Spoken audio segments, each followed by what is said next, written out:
ಕೋನ ಇರ್ತಕ್ಕಂಥದ್ದು ತಕ್ಷಣಕ್ಕೆ ಆಗುವಂಥದ್ದಲ್ಲ, ಫಲ ಸಿಗುವಂಥದ್ದಲ್ಲ.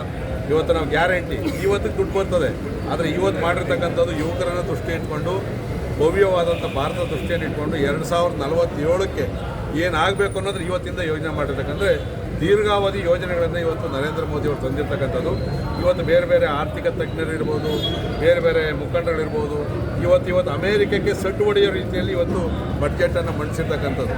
ಬಹಳ ಜನಗಳಿಗೆ ಇದರ ಪೂರ್ತಿ ಒಳ ಹೋಗಿ ನೋಡಿದಾಗೆ ಗೊತ್ತಾಗುವಂಥದ್ದು ಇದು ಬಡ್ಜೆಟ್ಟು ದೀರ್ಘಾವಧಿಗೆ ಎಷ್ಟು ಇದೆ. ಮತ್ತು ಇವತ್ತು 53 ಲಕ್ಷ ಕೋಟಿ ನರೇಂದ್ರ ಮೋದಿಯವರು ಪ್ರಾರಂಭದಲ್ಲಿ ಮೊದಲನೇ ಬಾರಿ ಪ್ರಧಾನಿ ಆದಾಗ 17 ಲಕ್ಷ ಆಯಿತು. ಇವತ್ತು 53 ಲಕ್ಷ ಮತ್ತು ಪ್ರಪಂಚದಲ್ಲೇ 4ನೇ ಆರ್ಥಿಕವಾದಂಥ ಬಲಿಷ್ಠವಾದಂಥ ರಾಷ್ಟ್ರ ಆಗಿರ್ತಕ್ಕಂಥದ್ದು. ಇವತ್ತು ವಿರೋಧ ಪಕ್ಷದವ್ರು ಯಾರಾದ್ರೂ ನರೇಂದ್ರ ಮೋದಿಯವ್ರ ಬಡ್ಜೆಟನ್ನು ಹೊಗಳಿದ್ರೆ ಅವ್ರು ಇರ್ತಾರೆ ಪಾರ್ಟಿಯಲ್ಲಿ ಕಿತ್ತು ಬಿಸಾಕ್ತಾರೆ. ಅದು ಸಹಜವಾಗಿ ಅವರು ಅದರಲ್ಲಿ ನೆಗೆಟಿವ್ ಏನಿರ್ತದೆ ಸಣ್ಣ ಪುಟ್ಟ ಅದನ್ನು ಹೇಳಿರ್ತಾರೆ.